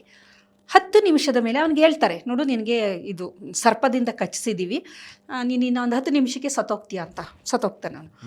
ಆಮೇಲೆ ಆದರೆ ಆ್ಯಕ್ಚುಲ್ ಆಗಿ ಹಾವಲ್ಲ ಅದು ಬರೀ ಅವನಿಗೆ ನೀಡಲಿಂದ. ಆದರೆ ದೇಹದಲ್ಲಿ ಒಂದು ವಿಷ ಉತ್ಪಾದನೆಯಾಗಿ ಅವನಿಗೆ, ಅಂದರೆ ಅವನು ಎಷ್ಟು ಸ್ಟ್ರಾಂಗ್ ಆಗಿ ನಂಬಿರ್ತಾನೆ ಅಂದರೆ, ಅವರು ಸಾಯಿಸ್ತಾ ಇದ್ದಾರೆ, ನನ್ನ ಹಾವಿನ ಕೈಯಲ್ಲಿ ಕಚ್ಚಿ ಸಾಯಿಸ್ತಾ ಇದ್ದಾರೆ, ಆ ನಂಬಿಕೆ ಇದೆಯಲ್ಲ, ಅದು ನಮ್ಮ ಮೆದುಳಿನ ಬೇಕಾದಷ್ಟು ರಾಸಾಯನಿಕಗಳನ್ನು ಬಿಡುಗಡೆ ಮಾಡ್ತಾ ಬರುತ್ತೆ. ಇದು ನಾನು ಹೇಳಿದ್ದು ಪ್ಲಾಸಿಬೋ, ಒಳ್ಳೆಯ ಥರ ಸಕಾರಾತ್ಮಕವಾಗಿ ಒಳ್ಳೆಯದಾಗೋದು. ಇನ್ನೊಂದು ನಕಾರಾತ್ಮಕವಾಗಿ ನಮಗೆ ನಮ್ಮ ನಂಬಿಕೆಗಳನ್ನು ಇದು ಮಾಡೋ ಅಂಥದ್ದನ್ನು ನ್ಯಾಸಿಬೋ ಎಫೆಕ್ಟ್ ಅಂತ ಕರಿತೀವಿ. ಪ್ಲಾಸಿಬೋ ಸಕಾರಾತ್ಮಕವಾಗಿ ಒಳಿತನ್ನು ಮಾಡುವಂಥದ್ದು, ನ್ಯಾಸಿಬೋ ನಕಾರಾತ್ಮಕವಾಗಿ ತೊಂದರೆಯನ್ನು ಉಂಟು ಮಾಡುವಂತಹದ್ದು. ಇದರಲ್ಲಿ ಕೊಲೆನ್ ಸೈಟೋಸಿಸ್ಟಿನ್ ಕೈನಿನ್ ಅಂತ ಒಂದು ಕೆಮಿಕಲ್ ಇದೆ, CCK ಅಂತ ಕರಿತೀವಿ. ಕೊಲೆನ್ ಸಿಸ್ಟೋಕೈನಿನ್ ಅಂತ ಅದು ಬಿಡುಗಡೆಯಾಗುತ್ತೆ. ಅದು ಯಾವ ಥರ ಮಾಡುತ್ತೆ ಅಂದರೆ, ಪೇಯ್ನ ಜಾಸ್ತಿ ಮಾಡೋ ಅಂಥದ್ದು, ಪೇಯ್ನ ಜಾಸ್ತಿ ಎಲಿವೇಟ್ ಮಾಡೋ ಅಂಥದ್ದು, ಪ್ರೋ ಇನ್ಫ್ಲಮೇಟರಿ ಸೈಟೋಕೈನ್ನ ಜಾಸ್ತಿ ಮಾಡೋ ಅಂಥದ್ದು. ಆಮೇಲೆ ನಮ್ಮ ಕಾರ್ಟಿಸಾಲ್ ಒತ್ತಡದ ಹಾರ್ಮೋನು ಜಾಸ್ತಿ ಆಗುತ್ತೆ. ಹಿಂಭಾಗದ ಮೆದುಳು ಫೈರ್ ಆಗ್ತಾ ಬರುತ್ತೆ, ಹಿಂಭಾಗದ ಮೆದುಳು ಜಾಸ್ತಿ ಆ್ಯಕ್ಟಿವೇಟ್ ಆಗುತ್ತೆ, ಮುಂಭಾಗದ ಶಟ್ ಡೌನ್ ಆಗುತ್ತೆ. 1-2 ಉದಾಹರಣೆಗಳನ್ನ ಹೇಳ್ತೀರಿ. ಈಗ ಜನರಲ್ಲಿ ಪ್ರತೀತಿ ಏನು ಅಂತಂದರೆ, ತಿಥಿ ಊಟ ತಿಂದರೆ ತೊಂದರೆ ಆಗುತ್ತೆ ಅಂತ, ಆಯಿತಾ? ತಿಥಿ ಊಟದಲ್ಲಿ ಏನು ಇರೋದಿಲ್ಲ, ಆ ಊಟನೂ ಒಂದೇ, ನಾಮಕರಣದ ಊಟನೂ ಒಂದೇ, ಅದು ಒಂದೇ. ಆದರೆ ಒಂದು ಸಣ್ಣ ಮಕ್ಕಳಿಂದ ನಮಗೊಂದು ಹಾಕ್ಬಿಟ್ಟಿರ್ತಾರೆ ತಾಟು. ಅವ್ರು ಯಾರೋ ತಿಥಿ ಊಟ ತಿನ್ಕೊಂಬಂದ್ರಂತೆ, ಅವರಿಗೆ ವಾಮಿಟ್ ಇದು ಡಯೇರಿಯಾ ಶುರು ಆಯಿತು, ಅದು ಕೇಳಿಸ್ಕೊಂಬಿಟ್ಟಿರ್ತೀವಿ. ಅದು ನಮ್ಮ ಸಬ್ಕಾನ್ಷಿಯಸ್ ಮೈಂಡಲ್ಲಿ ಸ್ಟ್ರಾಂಗಾಗಿ ಅದು ಇದಾಗಿರುತ್ತೆ. ತಿಥಿ ಊಟಕ್ಕೆ ಹೋಗಿ ಬಂದಾಗ ಆಗುತ್ತದು. ಏನಕ್ಕೆ ಅಂತಂದರೆ ನಾನು ಹೇಳಿದೆ, CCK ಕೆಮಿಕಲ್ ರಿಲೀಸ್ ಆಗುತ್ತೆ, ಹಿಂಬಾಗೋದು ಫೈರ್ ಆಗೋಕ್ಕೆ ಶುರು ಆಗುತ್ತೆ. ಅದಾಗಿದ ತಕ್ಷಣ ಪ್ರೋ ಇನ್ಫ್ಲಮೇಟರಿ ಸೈಟೋಕೈನ್ಗಳು ಜಾಸ್ತಿ ಆಗುತ್ತೆ. ಟ್ಯೂಬರ್ ನೆಕ್ರೋಸಿಸ್ ಫ್ಯಾಕ್ಟರ್ ಆಲ್ಫಾ ಆಗ್ಬೋದು, ಇಂಟರ್ಲ್ಯೂಕಿನ್ 6 ಆಗ್ಬೋದು. ಇದೆಲ್ಲ ಏನಾಗುತ್ತೆ ಅಂದರೆ ಆಮೇಲೆ ದೇಹದ ಚಯಾಪಚಯದಲ್ಲಿ ವೇರಿಯೇಷನ್ ಆಗುತ್ತೆ. ಆದಾಗ ನ್ಯಾಚುರಲ್ ಆಗಿ ಆಗುತ್ತೆ. ಈ ಥರ ಕೆಲವೊಂದು ಆಮೇಲೆ ಕೆಲವ್ರಿಗೆ ಆ ವೈದ್ಯರ ಹತ್ರ ಹೋದರೆ ನೋಡು ನಿನಗೆ ಏನಾದ್ರು ಒಂದು ಡ್ಯಾಮೇಜ್ ವಾಸಿ ಆಗಲ್ಲ, ಡ್ಯಾಮೇಜ್ ಆಗುತ್ತೆ. ಅವರು ತುಂಬ ಒಳ್ಳೆ ವೈದ್ಯ, ತುಂಬ ಚೆನ್ನಾಗಿ ಕೊಡ್ತಾ ಇರ್ತಾರೆ. ಬಟ್ ಈ ಥಾಟಲ್ಲಿ ನೀವು ಹೋಗ್ತೀರಲ್ವ, ವರ್ಕ್ ಆಗೋದೇ ಇಲ್ಲ ನಿಮಗೆ. ನೀವು ಅವ್ರಿಗೆ ಹೇಳ್ತೀರಾ, ನೀವು ಹೇಳಿದ ಸರಿ, ನಾನು ಹೋಗಬಾರ್ದಾಗಿತ್ತು. ನೀವಿಬ್ಬರು ಸೇರ್ಕೊಂಡು ಇನ್ನೊಬ್ರಿಗೆ ಹೇಳ್ತೀರಾ. ಆಮೇಲೆ ಅದನ್ನು ಇನ್ನೊಬ್ರು ಕಾಮನ್ ಫ್ರೆಂಡಿಗೆ, ಅಯ್ಯೋ ಇವರು ಹೋಗಿದ್ರಪ್ಪ, ಅವ್ರ ಹತ್ರ ವಾಸಿ ಆಗಲಿಲ್ಲ, ನಾನು ಹೋಗಿದ್ದೆ, ನನಗೂ ಆಗಲಿಲ್ಲ, ಅದು ಅವ್ರ ಮೇಲೆ ಇಂಪ್ಯಾಕ್ಟ್ ಆಗುತ್ತೆ. ಆಗುತ್ತೆ. ಈಗ ಹೆಂಗಾಗುತ್ತೆ ಅಂದರೆ, ಪಾಪ ವೈದ್ಯ ಒಳ್ಳೆ ವೈದ್ಯ, ಚೆನ್ನಾಗಿ ಇದು ಮಾಡ್ತಿದ್ದಾರೆ. ಬಟ್ ಇದು ಈ ನ್ಯಾಸಿಬೋ ಎಫೆಕ್ಟಿಂದ ಡಾಕ್ಟರ್ ನಸೀಬೆ ಹೋದಂಗೆ ಈ ಥರ ವೈದ್ಯರ ಬಗ್ಗೆ ಆಗ್ಬೋದು. ಆಮೇಲೆ ಇದು ಬ್ಲ್ಯಾಕ್ ಮ್ಯಾಜಿಕ್. ಯಾರಾದರೂ ನಿಮಗೆ, ಸರ್ ಏನು ಸರ್ ನೀವು ಎಷ್ಟು ಇದಾಗಿದ್ದೀರಾ ನೋಡಿ, ನಿಮ್ಮ ಸಹೋದ್ಯೋಗಿ ನಿಮಗೆ ಏನೋ ಎಲ್ಲೋ ಹೋಗಿದ್ರು ಸರ್, ಏನೋ ಮಾಡಿಸ್ಬಿಟ್ಟಿದ್ದಾರೆ, ಅದೊಂದು ತಾಟು ಕೊಳ್ಳೇಗಾಲಕ್ಕೆ ಹೋಗಿದ್ರು, ತಂದು ಆಫೀಸಲ್ಲಿ ಪಾಪ ಅವ್ರು ಎಲ್ಲೋ ಒಂದು ನಿಂಬೆಹಣ್ಣು ಏನೋ ಇಟ್ಟಿದ್ದಾರೆ, ಒಂದು ನನಗೆ ಇಟ್ಟರು. ಅದೊಂದೇ ತಾಟು ಸಾಕು, ನಿಮಗೆ ಎಲ್ಲ ಥರದ್ದು ತಲೆನೋವು, ಮೈಕೈ ನೋವು, ಎನರ್ಜಿ ಲೋ ಆಗೋದು, ಮೈಕೈ ಸೆಳೆತ ಎಲ್ಲ ಆರಂಭ ಆಗುತ್ತೆ. ಇದು ಬ್ಲ್ಯಾಕ್ ಮ್ಯಾಜಿಕ್. ಅದಕ್ಕೆ ಒಂದು ವಿಡಿಯೋ ನಾನು ನೋಡಿದೆ. ಅವನೇನು ಮಾಡ್ತಾನೆ, ಒಂದು ನಿಂಬೆಹಣ್ಣು, ಯಾವ ಮಂತ್ರಗಿಂತ ಏನೂ ಅಲ್ಲ, ಆ ನಿಂಬೆಹಣ್ಣು ಒಂದಷ್ಟು ಅರಿಶಿನ ಕುಂಕುಮನ ಒಂದು ರಸ್ತೆ ಹತ್ರ ಇಡ್ತಾನೆ. ಇಟ್ಬಿಟ್ಟು ಸುಮ್ಮನೆ ನೋಡ್ತಾ ಇರ್ತಾನೆ. ಯಾರೇ ಬರಲಿ ಆ ನಿಂಬೆಹಣ್ಣನ್ನ ದಾಟ್ಕೊಂಡು ಯಾರೂ ಹೋಗಲ್ಲ, ಸೈಡಿಂದ ಹೋಗ್ತಾ ಇರ್ತಾರೆ, ಯಾರೂ ದಾಟೋದಿಲ್ಲ. ಏನು ಅಂದರೆ ಮಂತ್ರಿಸಿದ ಹಾಕಿರುವ ನಿಂಬೆಹಣ್ಣು ಅದು ದಾಟಿದರೆ ನಮ್ಗೇನಾರು ಆಗುತ್ತೆ. ಅದು ತಗೊಂಡು ಜ್ಯೂಸ್ ಮಾಡ್ಕೊಂಡು ಕುಡಿದ್ರೆ ಏನೂ ಆಗಲ್ಲ, ಆ್ಯಕ್ಚುಲಾಗಿ ಏನೂ ಇಲ್ಲ ಅದು. ಆದರೆ ಈ ನಂಬಿಕೆಗಳು ಅನ್ನೋದು ಇಂಪ್ಯಾಕ್ಟ್ ಆಗುತ್ತೆ, ಯಾವ ಥರ ಥಾಟ್ಸ್ಗಳನ್ನು ಯಾವ ಥರ ಚೇಂಜ್ ಮಾಡುತ್ತೆ ಅಂತೇಳಿ. ಅದು ಸ್ವಲ್ಪ ವೀಕ್ ಮೈಂಡ್ ಸೆಟ್ ಇದ್ದವರು ತುಂಬ ಜನ ನನಗೆ ಎಷ್ಟೊಂದು ಜನ ಕೇಳಿದ್ದಾರೆ. ನೋಡಿ, ಅವರು ಯಾರೋ ಒಬ್ಬರು ನನಗೆ ಹೀಗೆ ಕೇಳಿದ್ರು, ನನಗೆ ತುಂಬ ತೊಂದರೆ ಆಗ್ತಾ ಇದೆ, ನಾನು ನನ್ನ ಹಸ್ಬೆಂಡು ಸ್ವಲ್ಪ ನಮ್ಮ ರಿಲೇಷನ್ನು ಚೆನ್ನಾಗಿಲ್ಲ, ಆದರೆ ಅವ್ರು ನನಗೇನಾದ್ರು ಮಾಟ ಮಾಡಿಸ್ಬಿಟ್ಟಿರ್ಬೋದಾ ಅಂತ. ನಾನಂದೆ, ಈಗಿನ ಕಾಲದಲ್ಲಿ ಮಾಟ ಮಂತ್ರ ಮಾಡುವಂಥವ್ರು ಯಾರೂ ಇಲ್ಲ, ಆರಾಮಾಗಿ ಇರಿ ಅಂತ. ಇಲ್ಲ ಮೇಡಮ್, ಎಲ್ಲ ಮಾಡ್ತಾರೆ, ಏನೂ ಇಲ್ಲ, ಎಲ್ಲ ಸುಳ್ಳು. ಅದು ವಿದ್ಯೆ ಇದೆ, ಇಲ್ಲ ಅಂತಲ್ಲ. ಆದರೆ ಅದನ್ನು ಮಾಡುವವರು ಸಮಾಜದಲ್ಲಿ ಜನಸಾಮಾನ್ಯರ ಜೊತೆ ಇರೋದಿಲ್ಲ. ಅವರ ಸಾಧನೆಗೆ ಅವ್ರನ್ನ ಮಾಡ್ಕೊತಾ ಇರ್ತಾರೆ ಹೊರತು ವಿದ್ಯೆಗಳನ್ನು. ಈಗ ನೀವು ಬಂದಾಗ ನಿನಗೆ ಮಾಡಿಕೊಡ್ತೀವಿ ಅಂತಂದರೆ ಹೀ ಈಸ್ ಅ ಕಮರ್ಷಿಯಲ್. ಅವನು ದುಡ್ಡಿಗೆ, ಅವನು ದುಡ್ಡು ಮಾಡಬೇಕು ಅನ್ನೋದಾಗಿದ್ರೆ ಯಾಕೆ ಅವನು ಸನ್ಯಾಸಿ ಆಗಬೇಕಾಗಿತ್ತು? ಸಮಾಜದಲ್ಲೇ ಇರ್ಬೋದಾಗಿತ್ತು. ದುಡ್ಡೇ ಮಾಡಬೇಕು ಅನ್ನೋದಾಗಿದ್ದರೆ ಅವನು ಸಮಾಜದಲ್ಲೇ ಇರ್ತಿದ್ದ, ಸನ್ಯಾಸಿ ಅಂತ ಯಾಕೆ ಆಗ್ತಿದ್ದ? ಸೊ ಈಗ ಯಾರ್ಯಾರಿದ್ದಾರೆ ಅವ್ರು ಯಾರು ನಿಜವಾಗ್ಲೂ ಅಂಥ ಶಕ್ತಿವಂತರು ಯಾರೂ ಅಲ್ಲ. ಆ ಸೈನ್ಸ್ ಇರೋದು ನಿಜ, ಅದನ್ನು ನಾವು ಒಂದೇ ಸಲ ಇಲ್ಲ ಅಂತ ಹೇಳೋಕ್ಕಾಗಲ್ಲ. ವಾಮಾಚಾರ ಅಂತೆಲ್ಲ ಮಾಡ್ತಾ ಇದ್ದರು, ಅದು ಯಾವುದೂ ಎಕ್ಸ್ಪೆಕ್ಟೇಷನ್ ಇಲ್ಲದೆ ಒಂದಷ್ಟು ಒಳ್ಳೆಯ ಕೆಲಸನ, ಯಾರಿಗೂ ತೊಂದರೆ ಆಗಿರೋದನ್ನು ಅವರು ಮಾಡ್ತಾಯಿದ್ರು. ಆದರೆ ಇವಾಗ ಮಾಡೋ ಅಂಥವ್ರು ಎಲ್ಲೂ ಇಲ್ಲ, ಯಾರೂ ಇಲ್ಲ. ಹಾಗಾಗಿ ಅಷ್ಟೆಲ್ಲ ಸುಲಭವಾಗಿ ಆ ಥರ ವಿದ್ಯೆ ಗೊತ್ತಿರೋರು ಜನರ ಹತ್ರ ಬರೋದು ಇಲ್ಲ. ಅವ್ರು ಎಲ್ಲೋ ಒಂದು ರಿಮೋಟ್ ಜಾಗದಲ್ಲಿ ಯಾರಿಗೂ ಕಾಣದಿದ್ದಾಗಿ ಸಿದ್ಧಿಗಳನ್ನು ಅವರು ಎಲಿವೇಟ್ ಆಗೋಕ್ಕೆ ಸಿದ್ಧಿಗಳು ಮಾಡ್ಕೊತಾ ಇರ್ತಾರೆ ಹೊರತು ಅವರ ಏನೋ ತೊಂದರೆ ಆಗೋಕ್ಕೆ ಅವ್ರು ಮಾಡೋದಿಲ್ಲ ಅವ್ರು ಯಾರನ್ನು. ಮತ್ತು ಅವರು ಜನಸಾಮಾನ್ಯರಿಗೆ ಯಾರಿಗೂ ಸಿಕ್ಕೋದಿಲ್ಲ. ಆ ಥರ ಆಗಿದ್ದಿದ್ರೆ ಜಗತ್ತಿನಲ್ಲಿ ಎಲ್ಲರೂ, ಈಗ ಅಪೋಸಿಷನ್ 2 ಪಾರ್ಟಿಗಳಿರುತ್ತೆ, ಇವ್ರಿಗೆ ಅವ್ರು ಮಾಡಿಸಿ, ಅವ್ರಿಗೆ ಇವ್ರು ಮಾಡಿಸಿ, ಯಾವ ಪಾರ್ಟಿನೂ ಇರ್ತಿರಲಿಲ್ಲ, ಏನು ಬೇಕಾದ್ರೂ ಆಗ್ತಿತ್ತಲ್ವ. ಏನೂ ಆಗೋದು. ಈ ಥರ ಬೇಕಾದಷ್ಟು ಜನ ಈ ನ್ಯಾಸಿಬೋ ಎಫೆಕ್ಟಿಂದ ದುಡ್ಡು ಕಳ್ಕೊಂಡವ್ರು ಬೇಕಾದಷ್ಟು ಜನ ಇದ್ದಾರೆ. ಎಲ್ಲ ನೆಮ್ಮದಿ ಕಳ್ಕೊಂಡು, ಹಣ ಕಳ್ಕೊಂಡು. ಹಾಗಾಗಿ ಇದು purely neuro science, purely psychological. Placebo nocebo ನೀವು ಅದಕ್ಕೆ ನಮ್ಮ ಹಿರಿಯರು, ಹಳ್ಳಿಯವರು, ಅವ್ರು ಏನು ವಿದ್ವಾಂಸರಲ್ಲ, ಒಂದೇ ಒಂದು ವಾಕ್ಯದಲ್ಲಿ ಹೇಳಿದ್ರು, ಮನಸ್ಸಿನಂತೆ ಮಹಾದೇವ. ಒಳ್ಳೇದು ಯೋಚನೆ ಮಾಡು, ನಿಂಗೆ ಒಳ್ಳೆಯದಾಗುತ್ತೆ. ಕೆಟ್ಟದನ್ನೇ ಯೋಚನೆ ಮಾಡ್ತಾ ಇರೋ, ನಿನ್ನ ಕಾರ್ಟಿಸಾಲ್ ಜಾಸ್ತಿ ಆಗುತ್ತೆ, ಹಿಂಭಾಗದ ಪ್ರಾಣಿ ಮೆದುಳು ಆ್ಯಕ್ಟಿವೇಟ್ ಆಗುತ್ತೆ, ಸದಾಕಾಲ ಭಯದ, ಅದರಿಂದನೇ ನಿನ್ನ ದೇಹದಲ್ಲಿ ನಡೆಯುವ ಹಲವಾರು ಕ್ರಿಯೆಗಳು ಏರುಪೇರಾಗುತ್ತೆ. ಏರುಪೇರಾದಾಗ ನೀನೇನು ಅನ್ಕಂತೀಯ, ಅದರಿಂದ ಯಾವುದೋ ವಸ್ತುವಿನಿಂದಾಗಿದೆ, ಯಾವುದೋ ವ್ಯಕ್ತಿಯಿಂದಾಗಿದೆ. ಯಾವ ವಸ್ತು ಯಾವ ವ್ಯಕ್ತಿಯು ನಿನ್ನ ಆರೋಗ್ಯವನ್ನು ಹಾಳು ಮಾಡೋಕ್ಕೆ ಸಾಧ್ಯ ಇಲ್ಲ. ಅದೇನಾರು ಆಗಬೇಕು ಅಂದರೆ ನಿನಗೆ ನೀನೇ ಹೊಣೆ. ನಿನ್ನ ಸಂತೋಷ ಅಥವಾ ನಿನ್ನ ದುಃಖಕ್ಕೆ ನೀನೇ ಕಾರಣ ಹೊರತು ಹೊರಗಿನಿಂದ ಯಾವುದೋ ಒಂದು ವಸ್ತುವು ಏನು ಮಾಡೋಕ್ಕಾಗಲ್ಲ. ಯಾವುದನ್ನು ಎಷ್ಟೇ ವಿದ್ಯೆ ನಿಮಗೆ ಗೊತ್ತಿದ್ರು ಒಂದು ಸೃಷ್ಟಿ ಮಾಡೋಕ್ಕೂ ಆಗೋದಿಲ್ಲ, ಹಾಳು ಮಾಡೋಕ್ಕೂ ಆಗೋದಿಲ್ಲ. ಅದು ಯೂನಿವರ್ಸಲ್ ಟ್ರೂತ್. ಅದನ್ನು ನಾವು ಅರ್ಥ ಮಾಡ್ಕೊಂಡ್ರೆ ಪ್ಲಾಸಿಬೋ ನ್ಯಾಸಿಬೋ ಈ ನಂಬಿಕೆ ಏನೇನಿದೆ ಇದರಿಂದ ನಾವು ಅದನ್ನು ಅರ್ಥ ಮಾಡಿಕೊಂಡು ಒಂದು ಒಳ್ಳೆಯ ಸಮಾಧಾನಕರವಾದ ಜೀವನವನ್ನು ನಡೆಸಬಹುದು. ಮೇಡಮ್, ಇನ್ನು ನನ್ನೊಂದು ಪ್ರಶ್ನೆ ಅಂದರೆ, ಈ ಪ್ಲಾಸಿಬೋ ಮತ್ತು ನಾಸಿಬೋ ಈ ಎರಡು ಫೇತ್ ಅಥವಾ ಥಾಟ್ಸ್ ಇದೆಯಲ್ಲ, ಇದು ಯಾಕೆ ಇದೆ ಅನ್ನುವಂಥದ್ದು ಒಂದು. ಇನ್ನೊಂದೀಗ ನಾಸಿಬೋ ನಕಾರಾತ್ಮಕ ಚಿಂತನೆಯ ಎಫೆಕ್ಟ್ ಅಲ್ಲಿ ಇರುವವರನ್ನ ಪ್ಲಾಸಿಬೋಗೆ ಕನ್ವರ್ಟ್ ಮಾಡೋದು ಹೇಗೆ ಅಂತ. ಇದು ನಾನು ಹೇಳಿದೆ, ಬಾಲ್ಯದಿಂದನೇ ಬಂದಿರೋ ಅಂತಹದ್ದು. ನಾವು ಬಾಲ್ಯದಿಂದನೇ ಸಣ್ಣ ಮಗು, ಅದಕ್ಕೆ ಭಯ ಇರೋದಿಲ್ಲ, ಭಯನೇ ಇರೋದಿಲ್ಲ ಅದಕ್ಕೆ. ನಾವು ಗೊಗ್ಗಯ್ಯ ಬರುತ್ತೆ, ಅದಕ್ಕೆ ತಿನ್ನಿಸ್ಬೇಕು, ಕಷ್ಟ ಆಗ್ತಿರುತ್ತೆ. ನೋಡು, ನೀನು ತಿಂದಿಲ್ಲ ಅಂದರೆ ಗೊಗ್ಗಯ್ಯ ಬಂದು ಹಿಡ್ಕೊಂಡು ಹೋಗ್ತಾನೆ. ಅವಾಗ ಅದು ಏನೋ ಒಂದು ಇದೆ, ಅದು ನನ್ನ ಹಿಡ್ಕೊಂಡು ಹೋಗುತ್ತೆ ಅನ್ನೋದು ಅಲ್ಲಿಂದ ಆರಂಭ ಆಗುತ್ತೆ. ಮಗುವಿಗೆ ಇನಿಷಿಯಲ್ ಆಗಿ ಅದಕ್ಕೆ ಭಯ ಆ ಥರ ಏನೂ ಇರೋದೇ ಇಲ್ಲ. ಎಲ್ಲ ಶುರು ಮಾಡೋದೆ ನಾವು. ನಾಯಿ ಕಚ್ಚುತ್ತೆ, ಬೆಕ್ಕಿದು ಮಾಡುತ್ತೆ, ಗೊಗ್ಗಯ್ಯ ಬಂದು ಹಿಡ್ಕೊಂಡು ಹೋಗ್ತಾನೆ, ಕತ್ಲೆ ಆದರೆ ದೆವ್ವ ಬರುತ್ತೆ. ಈ ಥರ ಇದು ಬಾಲ್ಯದಿಂದನೇ ಹುಟ್ಟಾಕ್ಬಿಟ್ಟಿರ್ತೀವಿ ನಾವು. ಅದನ್ನು ಇವಾಗ ಚೇಂಜ್ ಮಾಡೋಕ್ಕೆ ನನಗೂ ಆಗಲ್ಲ, ನಿಮಗೂ ಆಗಲ್ಲ. ಈಗಲೂ ನೀವು ಕತ್ಲಲ್ಲಿ ನಿಮ್ಗೆ ಗೊತ್ತು, ನಮ್ಮ ಮನೆ ಒಳಗಡೆ ಯಾವ ದೆವ್ವ ಭೂತನೂ ಇಲ್ಲ, ಯಾವ ಹುಲಿ ಸಿಂಹ ಇಲ್ಲ. ಆದರೂ ಕತ್ಲೆಯಿಂದಾಗ ಎಲ್ಲೋ ಒಂದು ಕಡೆ ಒಂದು ಚೂರು ಅಳುಕು ಆಗುವಂಥ ಸಾಧ್ಯತೆಗಳು ಇರುತ್ತೆ. ಹಾಗಾಗಿ ಇದ್ದೇ ಇರುತ್ತೆ. ಏಕೆಂದರೆ ಬಾಲ್ಯದಿಂದ ಕಂಡೀಷನ್ ಆಗಿಬಿಟ್ಟಿರ್ತೀವಿ ನಾವು ಮಕ್ಕಳಿಗೆ ಯಾವ ರೀತಿ ಬೆಳೆಸ್ತೀವಿ ಅನ್ನೋದಿದೆಯಲ್ಲ, ಅದು ಬಹಳ ಮುಖ್ಯ. ಕೊನೆವರೆಗೂ ಅದಿರುತ್ತೆ. ನೀವು ಅದು ಯಾವಾಗ ಕೊಟ್ಟಿರ್ತೀರಲ್ಲ ಆ ಸಂಸ್ಕಾರ, ಅದೇನೇ ಮುಂದೆ ಅವನು ಏನಾಗ್ತಾನೆ ಅದ್ರ ಮೇಲೇ ಆಗೋದು ಅವನು. ಬಹಳಷ್ಟು ಜನ ಈಗ ನೋಡಿ, ಬಹಳ ಈ ಥರ ಮಾಟ ಮಂತ್ರ ಬ್ಲ್ಯಾಕ್ ಮ್ಯಾಜಿಕ್ ಯಾರು ನಂಬ್ತಾರೆ ಅಂದರೆ ಅವ್ರ ಮನೆಯಲ್ಲಿ ಅದನ್ನು ನಂಬ್ತಾ ಇರ್ತಾರೆ. ಅದು ಹಾಗೆ ಕಂಟಿನ್ಯೂ ಆಗುತ್ತೆ. ಕೆಲವರು ಅದನ್ನು ಆ ಥರ ನಂಬೇ ಇರೋದಿಲ್ಲ. ಸೊ ಅವ್ರಿಗೇನು ಅದು ಎಫೆಕ್ಟ್ ಅಂತ ಏನೂ ಆಗಲ್ಲ. ಎಲ್ಲದು ಏನು ಅಂದರೆ ಬಾಲ್ಯದಲ್ಲಿ, ಇವಾಗ ನಾವು ಚೇಂಜ್ ಮಾಡ್ಕೊಳಕ್ಕಾಗಲ್ಲ. ಈಗ ನೋಡಿ, ಚಂದ್ರನ ನೋಡಬೇಡ, ನೋಡೋಕ್ಕೆ ಎಷ್ಟು ಜನಕ್ಕೆ ಧೈರ್ಯ ಇದೆ. ಎಲ್ಲೋ ಒಂದು ಕಡೆ ಭಯ, ಕಳ್ಳ ಅಂತ ಅನ್ಸ್ಕೊಂಡ್ಬಿಟ್ರೆ ನಾನು ಅದೇ ಯೋಚನೆ ಮಾಡೋದು. ಬೇರೆ ಇದೆ ಮೇಡಮ್, ಈಗ ಮುಖ್ಯಮಂತ್ರಿಗಳು ಚಾಮರಾಜನಗರಕ್ಕೆ ಹೋಗಬಾರ್ದು ಅನ್ನೋ ಒಂದು ನಂಬಿಕೆ ಹೌದು ಸಿಎಂ ಆದವರು ಹೋಗ್ತಾ ಇರಲಿಲ್ಲ ಅಲ್ಲಿಗೆ, ಭೇಟಿ ನೀಡಲಿಕ್ಕೆ ಅವರು ಹೆದರ್ತಾ ಇದ್ರು. ಏಕೆಂದ್ರೆ ಅಕಸ್ಮಾತ್ ಚೇರ್ ಹೋಗ್ಬಿಟ್ರೆ ಏನ್ ಮಾಡೋದು? ಇದು ಈ ನಾಸಿಬೋ ಎಫೆಕ್ಟ್ ಇರ್ಬೋದಾ? ಈ ನಾಸಿಬೋ ಎಫೆಕ್ಟ್ ಅದು ಖಂಡಿತ ನಾಸಿಬೋ ಎಫೆಕ್ಟ್. ಆ ತರ ಕೆಲವೊಂದು. ಆಮೇಲೆ ಸಿದ್ದರಾಮಯ್ಯ ಅವರು ಅದನ್ನ ಬ್ರೇಕ್ ಮಾಡಿದ್ರು. ಸಿದ್ದರಾಮಯ್ಯ ಅವರು ಪದೇ ಅಲ್ಲಿಗೆ ಎಷ್ಟೋ ಸರಿ ಹೋಗಿದ್ದಾರೆ. ಅವ್ರು ಹೇಳಿದ್ರು ಆಮೇಲೆ, ನೋಡಿ ನಾನು ಹೋಗಿ ನಂಗೆ ಏನು ಆಗಿಲ್ವಲ್ಲ ಅಂತ. ಹಾಗೆ ಆಮೇಲೆ ಸ್ಮಶಾನದಲ್ಲಿ ಇದು ಮಾಡಬಾರ್ದು ಅನ್ನೋದು ಏನು ಬೇಕು. ತುಂಬ ನಾವು ಈ ಥರದ್ದು ಬಾಲ್ಯದಿಂದ ನಾವು ಕೇಳಿ ಅಥವಾ ನೋಡಿ ಏನೋ ಒಂದು ಆಗಿರುತ್ತೆ. ಈಗ ಉದಾಹರಣೆಗೆ ಹೇಳ್ಬೇಕು ಅಂತಂದರೆ, ನಮ್ಮ ಅಜ್ಜಿಯ ತಾಯಿ ಅವರು ರಕ್ತಕಾರಿ ಸತ್ರು. ಅವರು ತುಂಬ ಚೆನ್ನಾಗಿ ಅವ್ರದ್ದು ವ್ಯಾಪಾರ ಎಲ್ಲ ಚೆನ್ನಾಗಿ ಆಗ್ತಾಯಿತ್ತು. ಆಗ ಅವರಿಗೆ ಆಗದವರು ಯಾರೋ ಮಾಟ ಮಾಡಿಸಿದ್ರು. ಆವಾಗ ಅವರು ರಕ್ತಕಾರಿ ಸತ್ರು ಅಂತ ಯಾವಾಗಲೂ ಹೇಳೋರು. ಅದನ್ನು ನಾನು ಕೇಳಿದ್ದೆ.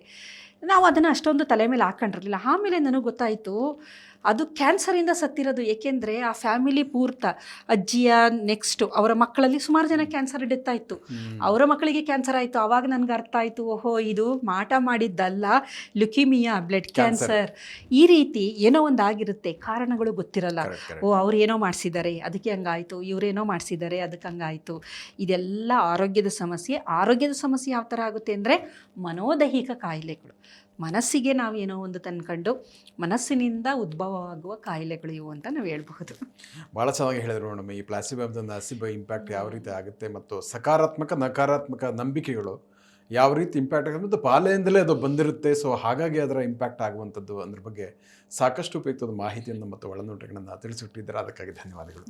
ವೀಕ್ಷಕರ, ಇಂತಹ ಮತ್ತಷ್ಟು ಉಪಯುಕ್ತ ವಿಡಿಯೋಗಳಿಗೆ ವಿಶ್ವವಾಣಿ ಹೆಲ್ತ್ ಯೂಟ್ಯೂಬ್ ಚಾನಲನ್ನು ವೀಕ್ಷಿಸಿ ಮತ್ತು ಸಬ್ಸ್ಕ್ರೈಬ್ ಮಾಡಿ. ವಂದನೆಗಳು.